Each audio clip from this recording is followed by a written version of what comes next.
जळगावात घडली अमरावतीच्या परतवाडासारखी धक्कादायक घटना।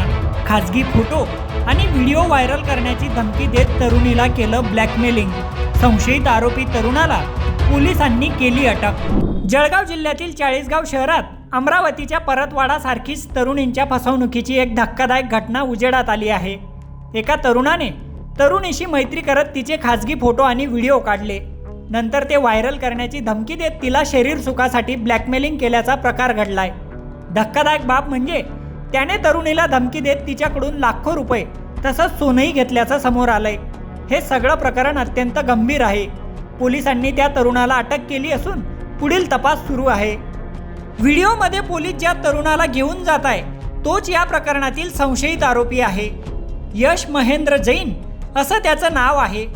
त्याच्या विरुद्ध चाळीसगाव शहर पोलीस ठाण्यात गुन्हा दाखल करण्यात आलाय। यश आणि पीडित तरुणी वैद्यकीय शिक्षण घेत असताना एकमेकांच्या संपर्कात आले होते। त्यांच्यात मैत्री झाल्यानंतर जवळीक वाढली। नंतर त्याने व्हॉट्सॲपवर व्हिडिओ कॉल दरम्यान पीडित तरुणीचे खासगी फोटो आणि व्हिडिओ रेकॉर्ड केले।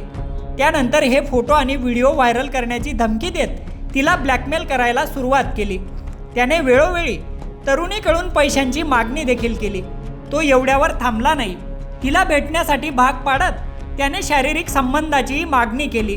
भीतीपोटी तरुणीने त्याला फोनपे व रोख स्वरूपात सुमारे 8.25 लाख रुपये तसंच सुमारे 90 ग्रॅम सोनंही दिल्याचं तरुणीने आपल्या तक्रारीत म्हटलंय। सतत त्रास दिला जात असल्याने अखेर कुटुंबियांच्या मदतीने तरुणीने पोलिसात धाव घेतली। चाळीसगाव शहर पोलीस स्टेशनमध्ये आपण काल एक गुन्हा दाखल केलेला आहे।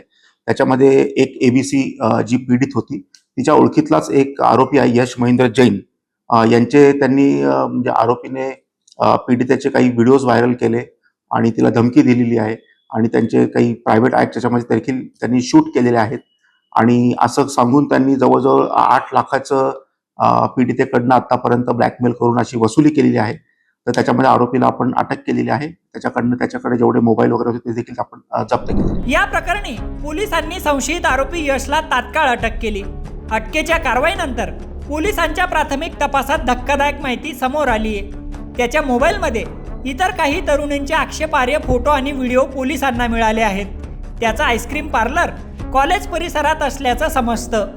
त्यामुळं या प्रकारात आणखी इतर मुलींची फसवणूक झाली आहे का याचा पोलीस शोध घेत आहेत। प्रशांत बधाने, लोकमत.com, जळगाव।